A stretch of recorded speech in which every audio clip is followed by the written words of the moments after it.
Hello, and welcome to Novacia's first tutorial video. My name is Kevin, and today we'll be talking about how to navigate ProMass results. Let's get started. The first step to navigating your results is getting to them. If you're one of our customers, you can just follow the convenient link we'll send to you after your analysis is done.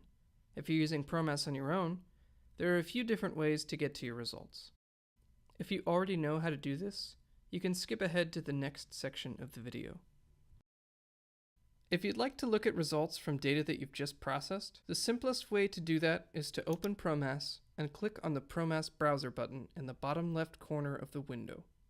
This will automatically open the HTML results page for your most recently processed data.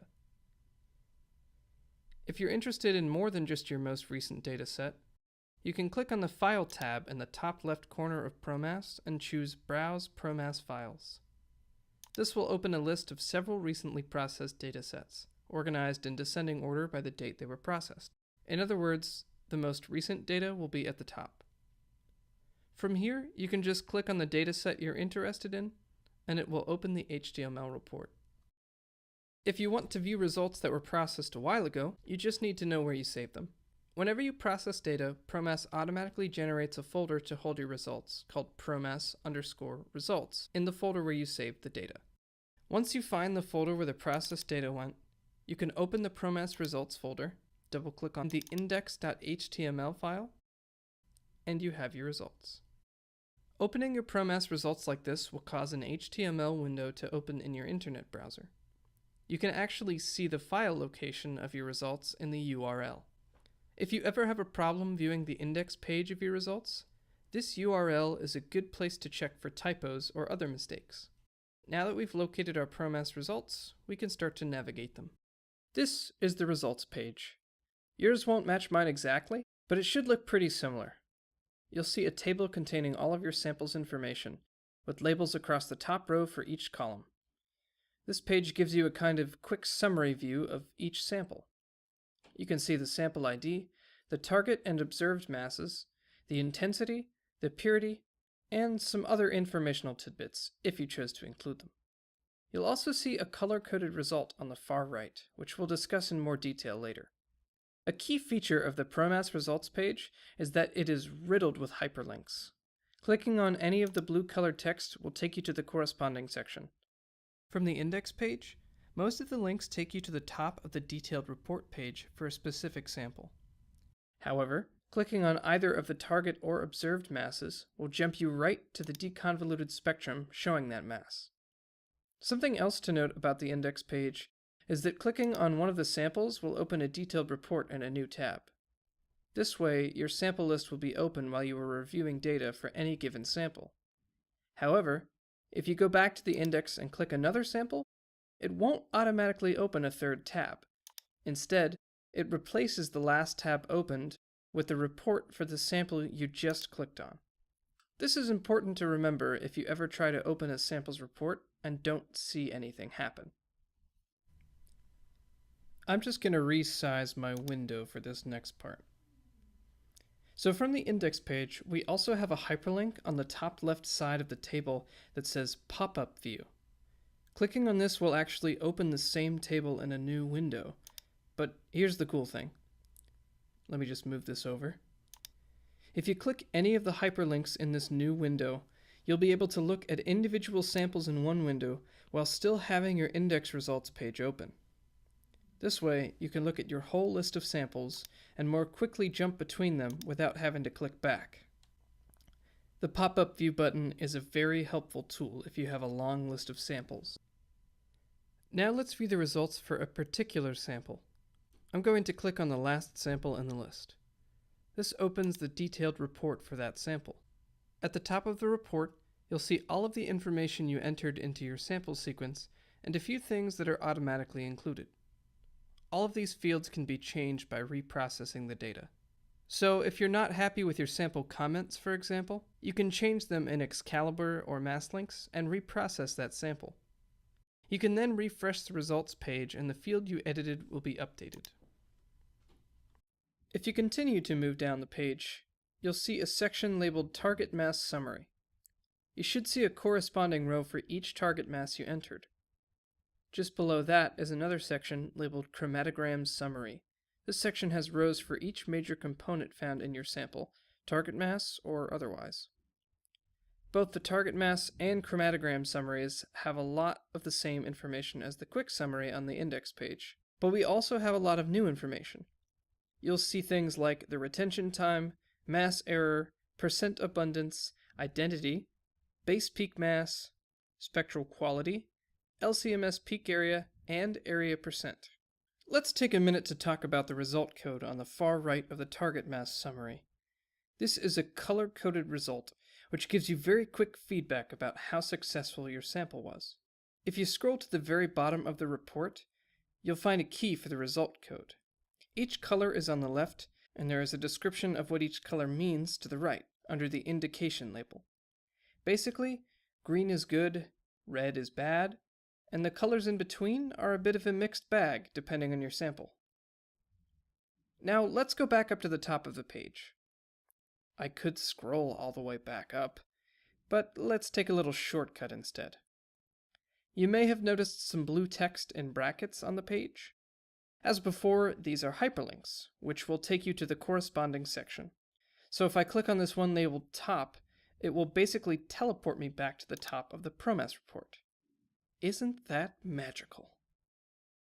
Okay, now we're back at the top of the report looking at the summaries. If you scroll down a bit from the summaries, you'll start to see the actual data. Each figure in the following sections has a bolded label at the top so you know what it is you're looking at. In some cases, you'll also see a subheading with some extra information, like the UV collection wavelength. You'll also see a spectrum in the middle, with units and numerical labels on each axis. The first spectrum you'll see is the total ion chromatogram, or TIC, and just below that, the LCUV chromatogram. These are good things to check to see if your sample is generating enough signal, or maybe to compare the two if you've got something showing up in the TIC but not the UV. If you scroll down a little further, you'll see the raw ESI data for the first peak in the target mass summary. ProMass labels each peak here with a number, a letter, and a charge. The number represents the mass to charge ratio for that peak, and the charge will either be positive or negative, depending on the analysis that was done. The letters correspond to charge series. All of the peaks that ProMass deems to be in the same charge series will share the same letter. So all peaks labeled A are in one series, all peaks labeled B are in another series, and so on. If you scroll down one more spectrum, you'll see what you've probably been waiting for. The widely coveted Deconvoluted mass spectrum! Here you'll see the final result of ProMass's deconvolution algorithms. This converts the mass to charge values from the ESI spectrum into just mass, so you can see exactly what's in your sample. Each peak series from the raw data is represented by at least one peak in this spectrum, sometimes more if the species has multiple charge states. Below this spectrum is what's called the zoom deconvoluted mass spectrum. This is essentially a close-up view of the region of the deconvoluted spectrum that includes the most intense peak.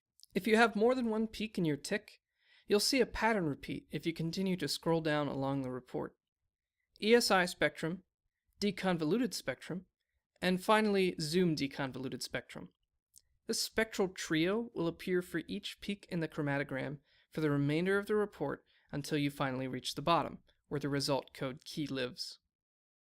In this last section, I'll talk a little bit more about these helpful blue hyperlinks at the top of each spectrum. We already talked about top, which will bring you back to the top of the report. Makes sense? Another useful one is this double arrow in brackets. This one will return you to the index page, so you can view your sample list once again. The next two links say prev, which is short for previous, and next, which isn't short for anything. These two are a little more nuanced, but they can be quite helpful if you have a lot of sample components.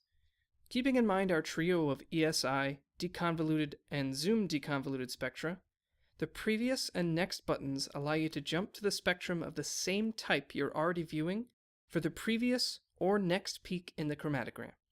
So, say you're looking at a deconvolution for your target mass, and you think to yourself, I wonder what the deconvolution of that one particular impurity looks like compared to this. Well, you can just go ahead and click the Next button to view the very next deconvoluted spectrum on the page. You can keep doing this until you run out of deconvoluted spectra. If you went too far or want to look at an earlier peak's deconvolution again, just click the previous hyperlink to move back. Now we can return once again to our three friends, ESI, deconvolution, and zoom deconvolution.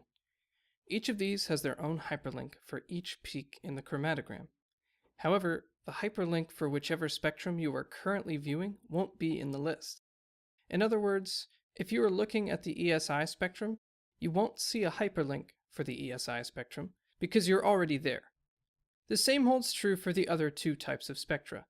These links allow you to quickly jump between the three spectral plots for any given sample. Our next hyperlink is the deconvolution peak report. Clicking this link will actually take you to a new page, which has a short text report showing some of the finer numerical details of your deconvoluted spectrum. This can be especially helpful for looking at masses that aren't labeled in the spectrum figure, and for looking at adducts or other impurities. The second to last hyperlink, labeled View Data, will only work if you have a program called ProMass DecView. DecView does come with ProMass, so if you purchased your own copy of ProMass, you should have access to DecView. It is a more interactive spectral viewer, which allows you to zoom in on particular regions of both the deconvoluted spectrum and the ESI spectrum. You can also see which masses in the ESI spectrum belong to a particular series, and which series contribute to a peak in the deconvolution. There is a lot more you can do with DecView, but that's the basic idea. Our last hyperlink is the log file.